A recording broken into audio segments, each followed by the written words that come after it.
আমরা গতদিন ট্যাগের যে নিয়ম কানুনগুলো দিয়েছিলাম সেই আলোকে মনে করো এই প্রশ্নগুলোর সমাধান তোমাকে করতে হবে। এই প্রশ্নগুলো তোমার পরীক্ষায় এসছে বা এই প্রশ্নগুলো তোমার সামনে এসে তুমি ট্যাগ সম্বন্ধে যা জানো, নিয়ম কানুন যা জানো, তার উপরে তুমি ট্যাগের এই সমাধানগুলো করবা বা উত্তরগুলো করবা। কিভাবে করবা সেটা আমি এখন দেখাবো। কিভাবে করবা, কি ধরে করবা। দেখো, দে ওয়ার ক্যাচিং ফিশ একটা সেন্টেন্স, তুমি ট্যাগ করবা। তোমার বলা আছে যে তুমি প্রথমে সাহায্যকারী ভার্ব লিখবা। প্রথমে দেখবে এই সেন্টেন্সে কি সাহায্যকারী ভার্ব আছে? আছে। কোনটা? ওয়ার। আমরা এখানে ওয়ার বসাবো, ওয়ার। হ্যাঁ, ওয়ার। এই পাশে কি নট আছে বা নেগেটিভ শব্দ নেই, তাহলে আমরা এখানে একটা সংক্ষিপ্ত নট দেবো। এবার এটা কি নাউন না প্রোনাউন? প্রোনাউন আছে, তাহলে প্রোনাউন বসিয়ে দেবো। ট্যাগ আমার হয়ে গেল 1 মার্ক। বুঝলি, এটা সঠিক উত্তর হয়েছে 1 মার্ক। এবার আসো 2 নম্বরটায়। 2 নম্বরে দেখো, we ought to love our country, একটা সেন্টেন্স। হ্যাঁ, এখানে কি সাহায্যকারী ভার্ব আছে? আছে, অট টু। অট টু হচ্ছে modal auxiliary verb.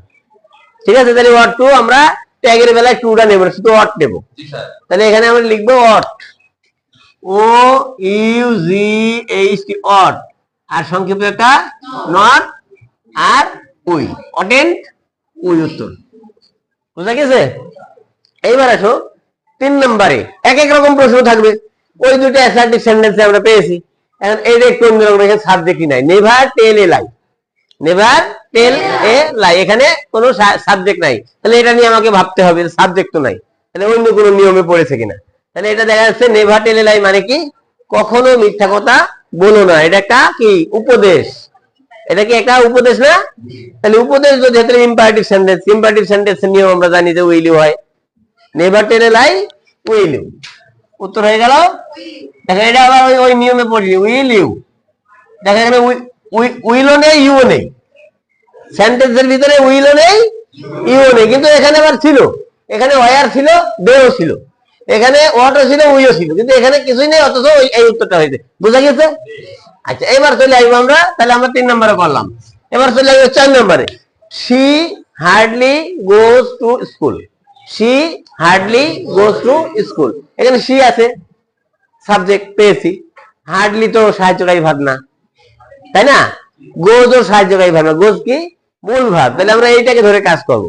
S by S form আছে, তাহলে কি দেবো? ডাজ। আচ্ছা, ডাজ দেওয়ার পরে আমরা কি ভাববো বলতো? হ্যাঁ, নেগেটিভ কোন শব্দ আছে কিনা? আছে। হ্যাঁ, এই হার্ডলি শব্দটা একটা নেগেটিভ বা নাবোধক শব্দ, এই কারণে নট হবে না। তাহলে উত্তর হবে ডাজ সি। বুঝা গিয়েছে? এবার চলে যাবো আমরা 5 নম্বরে। 5 নম্বরে দেখো, children like sweet. Children subject, like verb, sweet ঠিক আছে, ট্যাগ হবে। ভার্বের কি ফর্ম আছে আমরা এটা ভাববো, প্রেজেন্ট ফর্ম। তাহলে কি দিয়ে করতে হবে? ডু। তাহলে আমরা দিলাম ডু। এবার আসো, নট কি আছে? নেই, তাহলে আমরা নট দেব, ডোন্ট। এবার সাবজেক্ট কি আছে? চিলড্রেন। চিলড্রেন কি দেওয়া যাবে?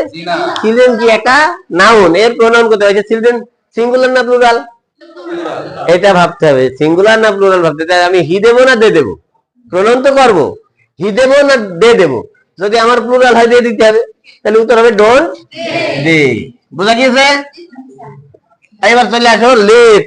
লেটের নিয়ম দিয়েছি 6 নম্বরে। লেটস হেল্প দা, ওইটা লেট কোন সেন্টেন্সের আগে, তাই না? ইম্পারেটিভ সেন্টেন্স আগে নাই। লেটের একটা নিয়ম দেওয়া হয়েছিল গতকালকে, যে লেটস বা লেটার থাকলে শ্যাল উই একবারে। এখানে কিন্তু তোমার কিছু দেখার কিছু নেই, তাহলে ডাইরেক্ট আমরা কি দেবো? শ্যাল উই, হয়ে গেল ট্যাগ। এবার চলে যাবো আমরা 7 নম্বরে। Everybody likes an honest man. Everybody subject, likes verb, ওইদিকে দেখার দরকার নেই নাকি? তাহলে এখানে আমরা ভার্বের সাথে এস বাই এস পেয়েছি, কি যাবে? ডাজ। কিন্তু সাবজেক্ট কি আছে? এভরিবডি। পরিবর্তে প্রোনাউন কি যায়? আচ্ছা, দের সাথে কি ডাজ বসে? বসে না। এই কারণে আমরা এখানে কি করবো? দের সাথে বসে সাবজেক্ট ভার্ব এগ্রিমেন্ট, সাবজেক্ট অনুযায়ী যেটা ভার্বে সেটাই দিতে হবে।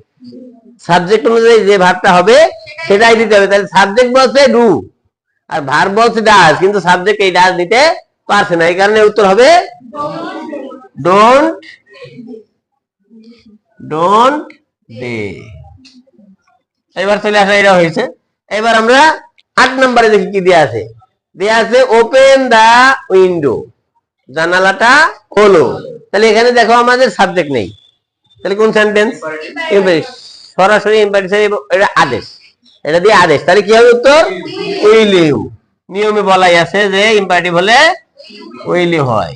আচ্ছা, Reza got a job, Reza got a job, এখানে রেজা কি সাবজেক্ট, গট ভার্ব, এ জব অবজেক্ট। আচ্ছা, গট ভার্বের কোন ফর্ম?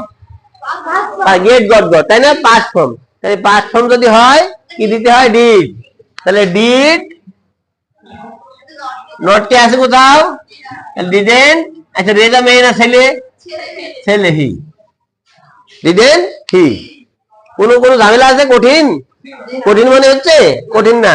এবার আসো, a barking dog seldom bites. A barking dog হচ্ছে সাবজেক্ট, দেখো সাবজেক্ট বড় হতে পারে। এবার কি ঘেউ ঘেউ করা কুকুর।